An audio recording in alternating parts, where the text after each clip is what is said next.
Effect of perishing पे आते हैं हम। तो लास्ट क्लास जिन्होंने अटेंड की थी, आई होप सबने की अटेंड, उससे काफी रिलेशन में, स्पेशली फर्स्ट क्लास से ही काफी ज्यादा रिलेशन में रहेगा आज की क्लास। क्या समझना आपको इसके अंदर वो समझिए अच्छे से। देखिए इफेक्ट ऑफ पेरिशिंग कहता है कि अगर आपके गुड्स पेरिश हो जाते हैं, पेरिश का मतलब होता है खराब हो जाते हैं, अगर आपके गुड्स पेरिशेबल नेचर हैं या नहीं भी है, इन एनी इधर केस अगर आपके गुड्स खराब हो गए, who shall be held liable. Sir damages किसके हैं? अब आपका जो एक्चुअल का जो sales of goods act start है वो हो रहा है, सिंपल सा सवाल ये आता है कि sir who will bear the loss, घाटा किसका वो बताना आपको खाली। तो आपको एक ही चीज समझनी है, ओनर का घाटा है। आज तक की जो क्लासेस ली हमने उनमें हमने ये सीखा कि ओनर कौन है, ओनर कौन है, ओनर अलग अलग टाइम पे अलग अलग लोग हैं, तो ओनर कौन है वो हमने सीखना था कि हु इज द ओनर। घाटा हमेशा एक ही आदमी का है and that person is the owner. Clear? Now अगर आप पहला पैरा पढ़ो जल्दी से, read the first para, read first para जल्दी से पूरा।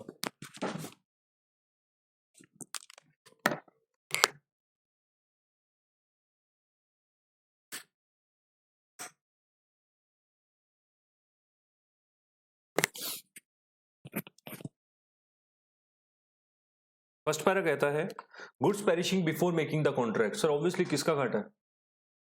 कॉन्ट्रैक्ट बनने से पहले ही गुड्स पेरिश मतलब खराब हो गए, सेलर और बायर।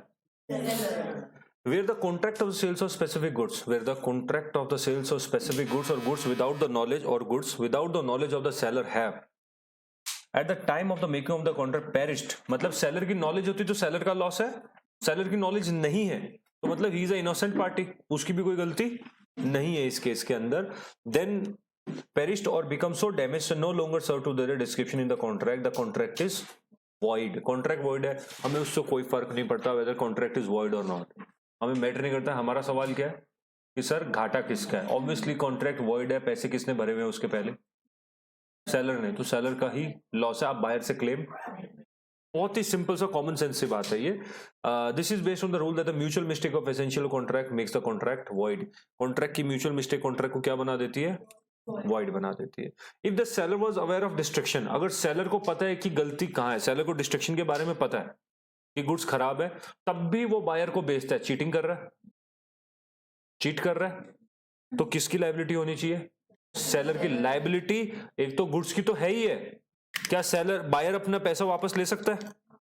पैसा भी वापस लेगा एज वेल एज किस चीज के डैमेज की? सर मैं तुम्हारे यहां से सामान लेके गया, ट्रक का जो रेंट लगा, मेरा किराया लगा, भाड़ा लगा, उसके पैसे दो वापस, प्लस और भी अदर टाइप के डैमेजेस आप उनसे क्लेम करोगे। इस टाइप के सवाल आपको एग्जाम में आएंगे। If the seller was aware of the destruction and still entered into a contract, he stepped from disputing the contract. Moreover, perishing of the goods not only includes loss by theft, but also where the goods have lost their commercial value. Commercial value के goods कैसे loss कर सकते हैं? Suppose एक example कि अगर आपको एक योगर्ट, दही दही खरीदना है, आगे एक आपको इसी बुक में मिलेगा, आपने दही खरीदना था और दही जो था वो आज का हमारा बनाया हुआ दही योगर्ट, समझ तो ना, दही योगर्ट आपने आज बनाया और उसको 2-3 दिन यूज कर सकते हो, मैक्सिमम मैक्सिमस 1 या 2 दिन आप यूज कर लो, उसके बाद में खराब, आप 10 दिन बाद उस दही को बेच रहे हो, क्या वो उसी तरीके से दिखेगा? लास्ट लाइन पढ़ के देखो जल्दी से।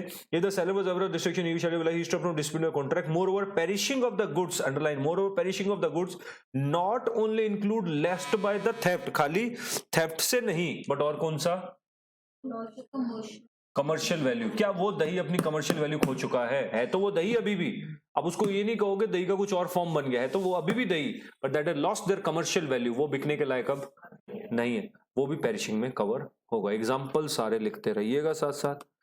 Goods perishing after agreement to sell, अब इसमें डिपेंड करेगा, प्लीज रीड इट फास्ट, पढ़ो।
Okay see goods perishing after agreement to sell, समझ आया?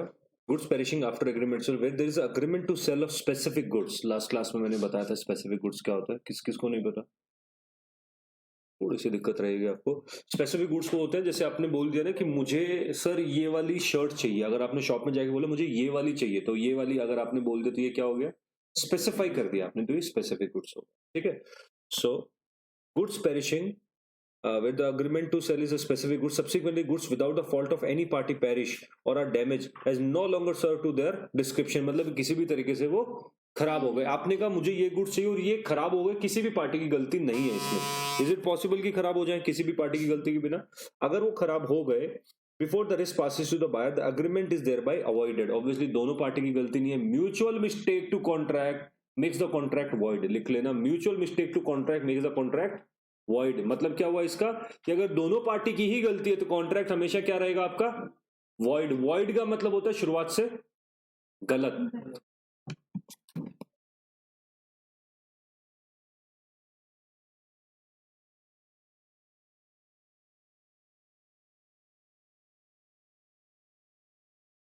ओके आगे लिखा था provision applies only to sales of specific goods if the sale is of the uncertain good. Uncertain मतलब अभी तक छांट के अलग आपने छांटे नहीं है। The perishing of the whole quantity of such goods in the position of the seller will not relieve him to his obligation to deliver. मतलब अगर आपने अभी तक अलग नहीं किए, सिंपल सी चीज है ना, आपने उसको बोला था कि मुझे गुड्स चाहिए, गुड्स हो गए जल गए सारे, किसी का फॉल्ट है? सेलर का। क्या सेलर को अभी भी डिलीवरी देनी पड़ेगी? कहीं से भी अरेंज करो, आपकी प्रॉब्लम है, अरेंज करो, ठीक है। Read the price. Specific goods में अगर दोनों की गलती है तो वॉइड है। मैंने सर कहा कि ये वाला गुड साइड कर, तो हमने जैसे लैपटॉप वाला आपने केस बताया था एचपी, तो वो जल जाते तो ओनर मेरे पे फॉल्ट है। हाँ सर सिमिलरली इसमें भी तो नहीं बायर में होगा, तो ऐसे उसका इसमें होगा कोई बायर होगा ना।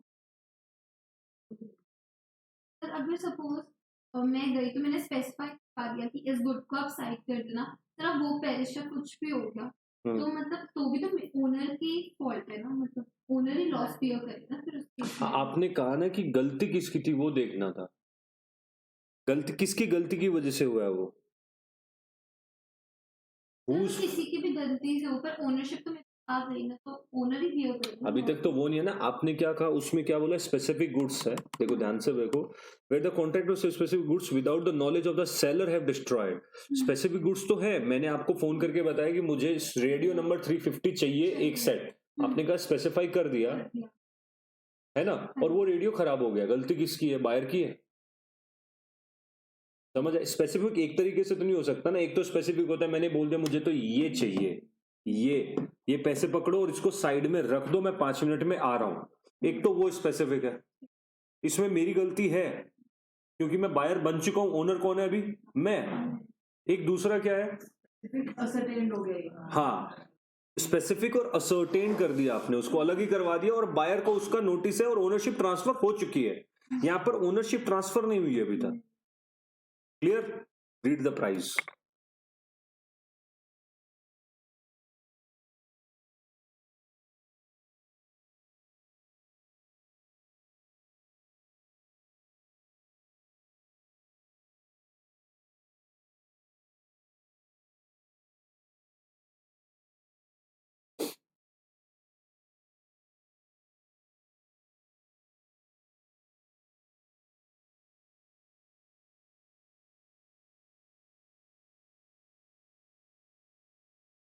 One second.